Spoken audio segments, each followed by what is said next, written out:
Welcome to this episode of the Biology of Trauma podcast. I'm your host, Dr. Aimie. This episode is really important to me because I did not realize that I had brain inflammation, let alone that it was holding me back in my own trauma therapy, that it was affecting my stamina as I began to train in different trauma therapy modalities, and that it was actually causing me to go into freeze and shut down responses. Have you ever felt like your brain is working against you as you work towards becoming a better person? In this episode, we will be diving into the biology behind that, or neuroinflammation, brain inflammation, and answering the question, what are the unknown, everyday life factors that are triggering brain inflammation? In this episode, I am joined by Dr. Datis Kharrazian, a world-renowned expert in neuroinflammation, a chiropractor, and one that I trained with after reading his book, Why Isn't My Brain Working? This was the book that actually allowed me to see for the first time that this was an aspect that I had my own trauma biology and that it was affecting me and holding me back. I'm excited to have him share with us. So let's get started.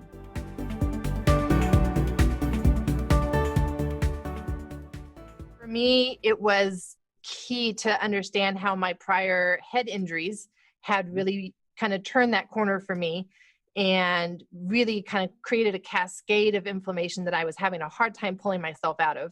But what I also learned from your book for the first time was this idea of inflammation in the gut is going to cause inflammation in the brain. And the key to that is the vagus nerve and that communication pathway. Yeah, and this is a really exciting field of neurology research, the brain-gut axis and the even gut-brain axis, and how the environment in the gastrointestinal tract really can change the environment in the brain. And in the brain you have these cells called glial cells, and these glial cells can create the inflammatory response. But messengers in the gut, messenger proteins and signals from the gut can actually turn on these glial cells in the brain. So you could have an inflammatory response in your gut, and then you can have inflammatory change in the brain.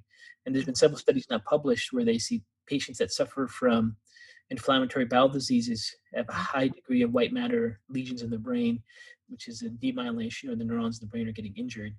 And now there's also some really phenomenal research coming out in the Parkinson's disease world where they're showing that Parkinson's really starts in the gut, and this inflammatory response in the gut starts to build up these protein aggregates called alpha-synuclein, and then this kind of just goes from the gut up the vagus and into the brainstem and eventually to the brain. We definitely know that even clinically, patients will come in and say, sometimes if I eat like milk, I can't think for a while. It's like brain fog, it could be gluten, could be milk, it really be any food protein. But they'll notice those relationships between how they get bloated and distended and eat something inflammatory, and all of a sudden their brain doesn't work. And that's basically this, brain gut access experiment right in front of them that they can experience. And I think some of us have experienced that. Yeah. So at the time I started tracking my food and noticing how closely correlated the brain fog was with what I was eating.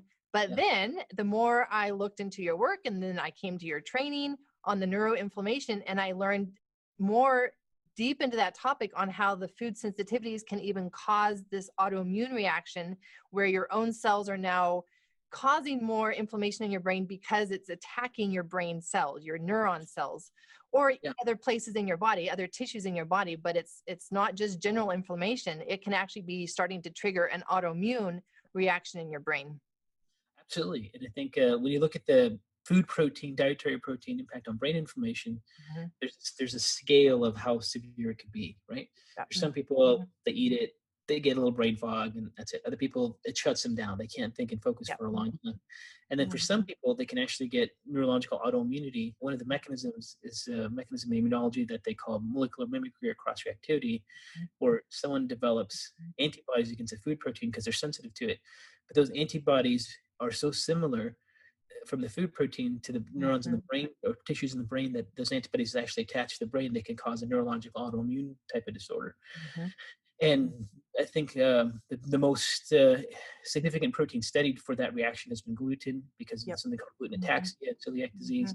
But other food proteins have been able to do that too. And we published a paper a few years ago, Nutrients, where we found the same thing with milk protein and myelin reactions. And it's just inflammation. And I think as more research shows out, we'll see certain genotypes, certain subgroups will be sensitive to various proteins, and some of those proteins share that sequence, and some people will have this chronic exposure to food protein can turn on the brain fog, potentially lead to neurological autoimmunity for some of them, which is really And like you scary. mentioned, yeah, it is. Like you mentioned with the gluten ataxia, it really Yeah, depends on where those autoimmune cells are targeting, which tissues they're targeting, and that yeah, will determine the symptoms. So it won't be the same symptoms for everybody, because for some it may be the cerebellum, for others it may be the myelin. right. It may be different tissues, and there's specific symptoms depending on which tissues your autoimmune marker or your autoimmune cells are attacking. Right, and most of these reactions, again, don't fall into the black and white, label criteria for a diagnosis disease, especially in the early stages. So when people are having these inflammatory brain reactions and their diet's causing it, and other things contribute too, lifestyle, and environmental triggers, they just kind of feel hopeless. They don't know what to do, and they just don't know it's neuroinflammation, and the Yep. strategies you can implement for it, and to make those links like you made with food and how it impacts your brain function. A lot of times if people understand the mechanism, they take a step back and just listen and start observing because they now understand it. It can be a game changer. Yep. Mhm. So let's talk a little bit then about the primed microglia, because it's on that spectrum of brain inflammation. And what has been so significant for me is understanding that these prior insults, injuries, whatever was the initial cause of priming those microglia, it sets this pattern. And now they're much more ready to be activated and have this massive inflammation response Yeah. than before. So can you talk us through like what are primed microglia?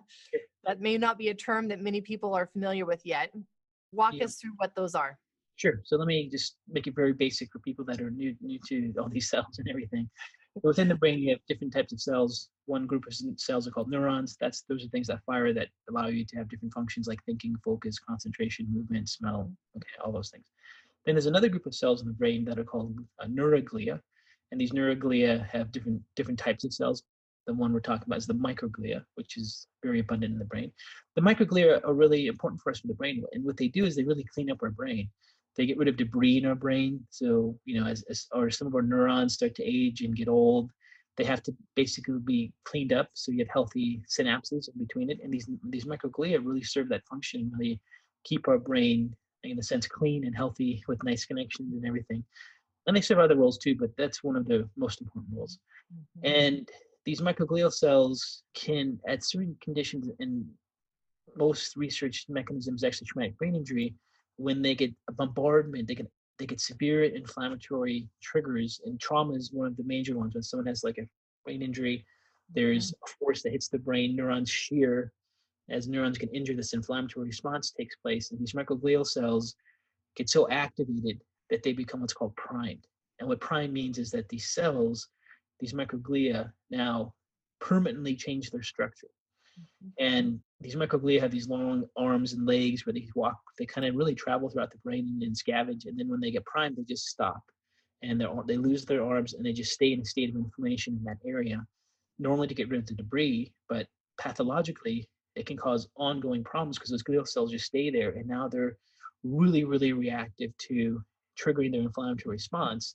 And now it's extremely easy to trigger that inflammatory response from a food protein or an environmental trigger, or if you don't get enough sleep, things that really impact the physiology of the brain. When they become imbalanced, these prime glial cells, instead of having their inflammatory response trigger way down here to then cause a response, they're really close, and it takes a little bit of trigger to then cause a response. So typically you hear someone who, for example, had a brain injury, and then, they recovered. They were dizzy for a couple of days, they felt off, and then they were fine. And they're like, okay, well, I guess that's it. You're okay. But that's not really what happens. So what happens is that trauma primes these glial cells, and these glial cells keep active for a long period of time. And many people may not even experience this as years go by. And these prime glial cells start like a forest fire, and they start activating and recruiting these other glial cells in that area. And then all of a sudden you have this basically fire in the brain, and it's pretty active. And then if you have then lifestyle triggers that activate it, you can totally fall apart. So one of the big clues that you have prime glial cells is you have, let's say, for example, a history of a traumatic brain injury. And then as years come by, you've noticed you've kind of had a scale slowly sloping downward with your brain function. And now, like, you just don't sleep well and your brain just does not work. You get exposed to food protein, your brain doesn't work. You get exposed to a chemical that you're not sensitive, like you're very sensitive to. It could be, let's say, gasoline fumes. You pump your gas, you take a big swift of, the fumes in, and now, like, your brain function shut down for 3 hours. Those are all the clues of primed glial cells. In a sense, it's an over-exaggerated response to a normal daily trigger. And And that's I would say that most people don't even know what their trigger is. right. If they're not aware that they have this history and what that can cause in their brain, they're not looking for triggers yet. And so they're going about their daily life, and all of a sudden they fall apart and they don't associate, oh, I was at this place, or I was exposed to this, or whatever it was. Like they're not making those associations yet. They're just in a frustrated cycle of, I'm falling apart again. I can't function. This is going to usually take me a couple days to bounce back, and I don't even know what causes this. Unfortunately, that's the typical history because it just slowly comes across. There's an event, and then there's a downward scale that gets more and more evident as far as symptoms are concerned as time goes on, and it is very frustrating for people. I mean, as a person who works with patients that are suffering from chronic neurological issues, and they come in, they have no idea what this is. They don't know what's going on, and they really can't understand why something in the past, like a brain injury or some type of trigger, really caused it. For some people, they may have had some infection, Right. that impacted the brain, or other factors. But brain trauma is the most common one, and this is actually really being studied now with the chronic traumatic encephalopathy that's happened with football players. That's really led to a lot of research. Soldiers coming back with blast injuries. There's been a lot of funding and support now to really understand traumatic brain injuries, and it is scary. So if you ever had a brain injury and you've lost consciousness, then you definitely have some primed glial cells. And if you've had multiple bumps over time, some of those can catch up with you, especially as time goes on, as you get older and you have other inflammatory mechanisms there. But we definitely are clear on the fact of how important lifestyle is. And yes, there are definitely supplements that you can help, and we'll get into that as well. But lifestyle is huge for this one, because if you're pushing yourself more than what is healthy, if you're putting your stress to the point where it's affecting your biology, your microglia are going to be on edge, and they're going to be right at that threshold all the time. It won't take much to just tip you over the edge if something else happens, right? So for you, what have you seen as the most important lifestyle factors? Well, I'm working with a patient, and we figure out, okay, there's a neuroinflammatory mechanism that's a potential here as a cause. And then we start going down that path. And sometimes, it's a working diagnosis until you try interventions and then see, like, things change. And if things start to change, you go, okay, well, we're going to keep pushing this way until we can see how we get. But with lifestyle, I mean, the best place to start with is sleep, because we know that when people don't get enough sleep, that these prime glial cells really get activated. The sleep is important to dampen these prime glial cells. That's a key factor. Exercise actually helps calm down brain inflammation, but if you overtrain, it makes you much worse. Alcohol is a major trigger for prime glial cells. So, some people, and actually there's been research that shows that having the sensation of being hungover is actually brain inflammation.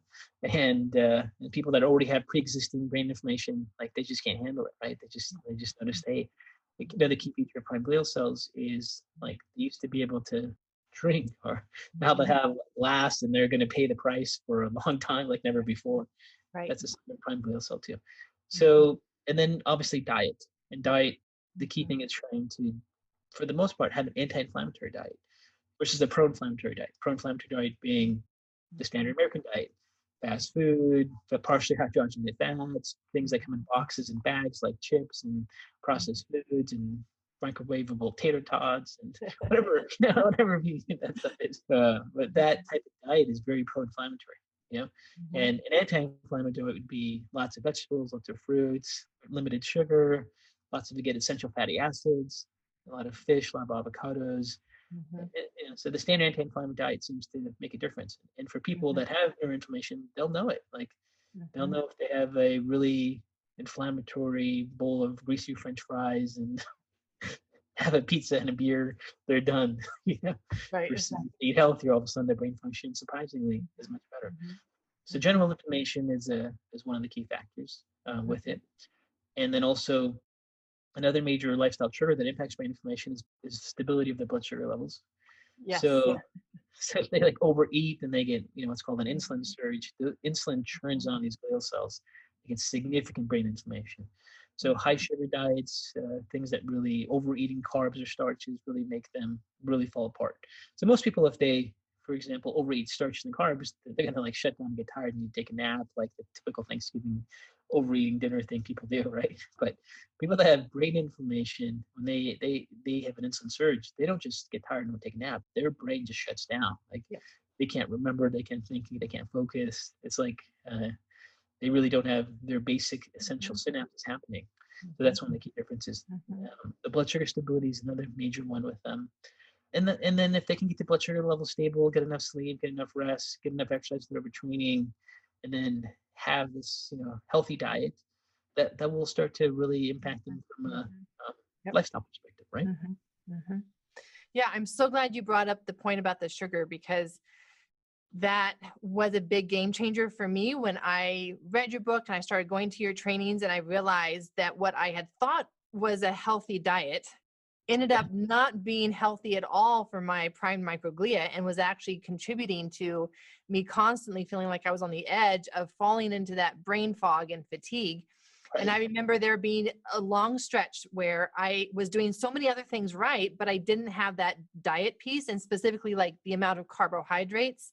And so my blood sugar levels were always up and down in between when I was eating. And I would have to go out in between patients and take a nap in my car just to be able to come back and feel like I had enough brain power to get through my next patient. And what I found was really helpful for me was switching over to what would be considered like a paleo type of diet. Much more focused on healthy fats, healthy proteins, not very many carbohydrates, if any at all, in the morning, because that would cause my blood sugar levels to just be up and down all day long. And that was exhausting for my brain to try to work through that. Yeah. I mean, the blood sugar roller coaster ride is going to devastate neuroinflammation. And I mean, sometimes doing a paleo approach, you get rid of grains and gluten and starches is a really good place to start. So with my patients, when I work with them, I kind of have a spectrum of like, how deep do we need to go with their diet? And I mean, in paleo, getting rid of the most inflammatory proteins for the brain, which are gluten, dairy, is like easy place to start. I mean, not easy for some people because they have to make a lifestyle change, but as far as the concept, like gluten, dairy free. But then going into paleo would be like the next step, getting rid of the other grains, and grains tend to cause insulin surges. And if you're already sensitive to gluten, other grains tend to be an issue. So they can go across there. And then the next stage where you can have a significant impact on your health, if you have brain inflammation, is to actually, go into a ketogenic diet. And ketogenic diets become more popular today because of like weight loss, because people have noticed. But for brain inflammation, despite all the hype, it is a major way to calm down brain inflammation. So when your body cuts down its carbohydrate intake to a very small amount, and you're getting most of your calories from healthy fats and some protein, and not really from sugar at all, the body shifts into using fat for energy and ketones actually dampen brain inflammation. And they also provide a good source for the brain as fuel that's more efficient than glucose. So people that have brain inflammation really have issues with endurance of the brain. So this really changes it for them. So for some people, when they get into a ketogenic diet, they'll just notice like, hey, there's just a level of fogginess lifted, and they feel a lot better.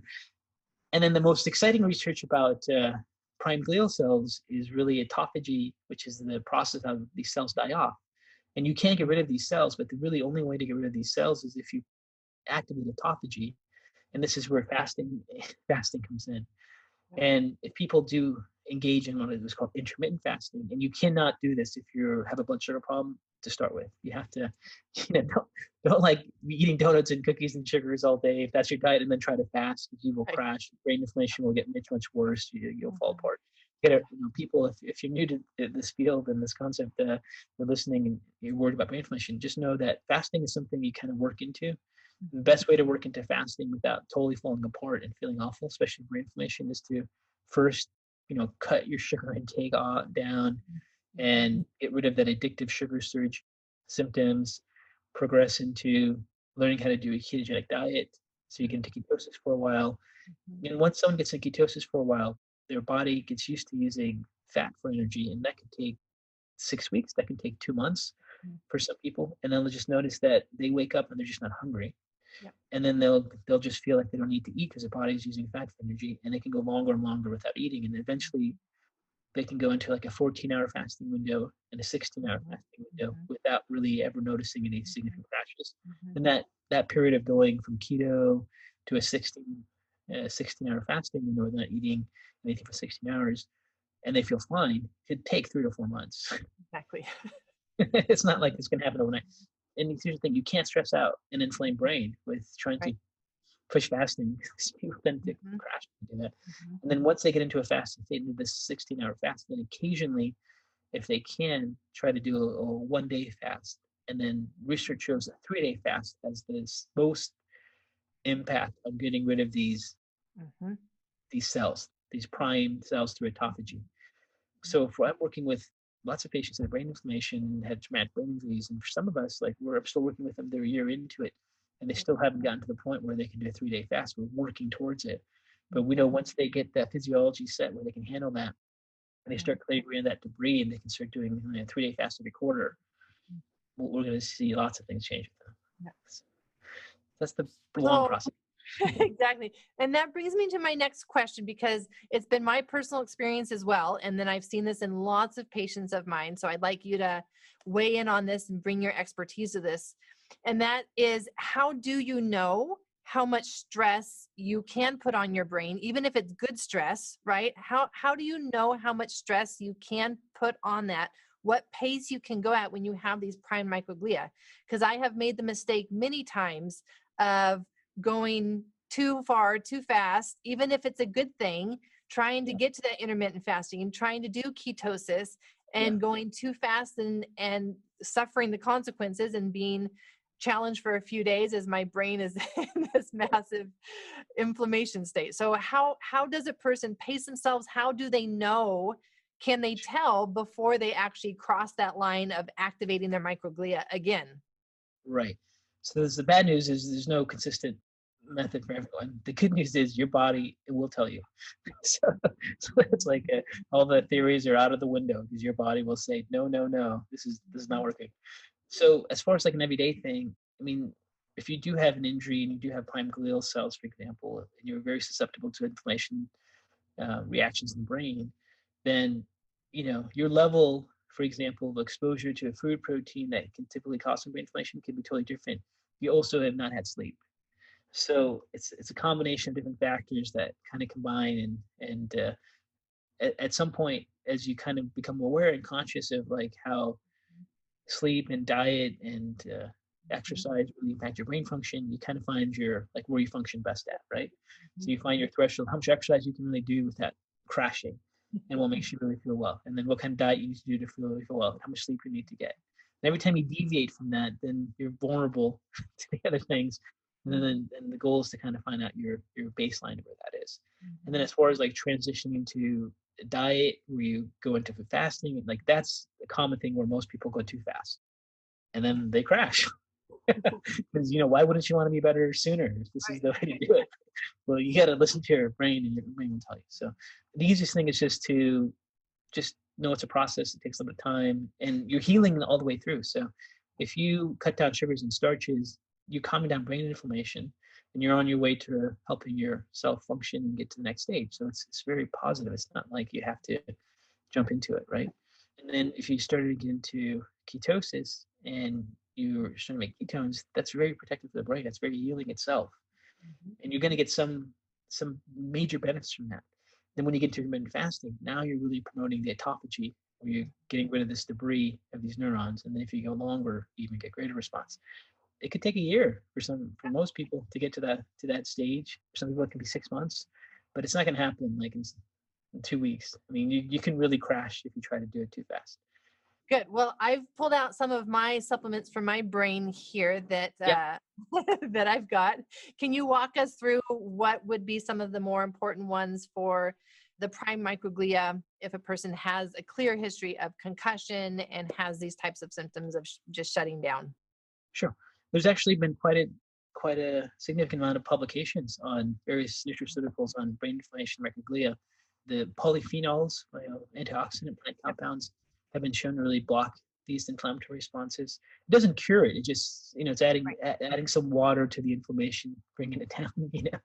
The only way to get rid of the prime glial cells is to go through autophagy, where you do long-term fasting and you can get rid of them that way. But the most published ones are resveratrol, curcumin, green tea. Those are the flavonoids from those compounds have been shown to be very effective in damping down brain inflammation. Essential fatty acids like fish oils have been shown to be very protective for damping down brain inflammation. And then short-chain fatty acids, butyrate, for example, has been shown very important. And then really good antioxidants, especially glutathione and things that raise glutathione like N-acetylcysteine. Those are the ones where you see at least some research published on it. So for my patients that have neuroinflammation, I go, well, here's the list. Yep. I don't know what your budget is. I don't know, like they're like, how much do I take? I go, I don't know, because how much fire do you have in your brain? It's like you can't say, well, you take 500 milligrams of this once a day. And then, to be quite honest, patients experiment. And for some patients, they'll take a handful of, let's say, 10 capsules of fish oils, and take 10,000 milligrams of fish oil in the morning, and they're good for many hours. Someone else, they'll take 2 and they'll feel fine. Yep. Someone else will take 10 and not feel anything. It doesn't even touch it. Right. So there's going to be lots of variations in between. Dosage. Yeah. So I use a lot of the products from Apex Energetics. So I've got my turmeric liquid, the resveratrol, the nitric balance, all of those. I take those myself, the exact same ones every morning. Good. That means I'm doing something right here. No, and they've made a big difference for me. I can really tell the difference on the days that I take them and the days that I forget.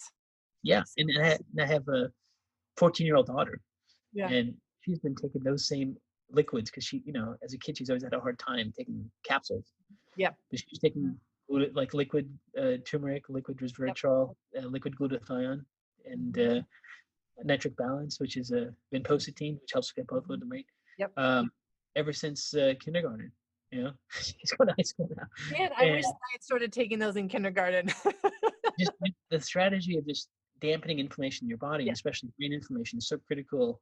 Also for kids, for healthy neurodevelopment and optimal brain function. So yes, good. With everyone, it's going to be a cost benefit of how much is it worth it for them to take some of these nutraceuticals as far as the cost of taking them versus benefit, and they have to decide themselves.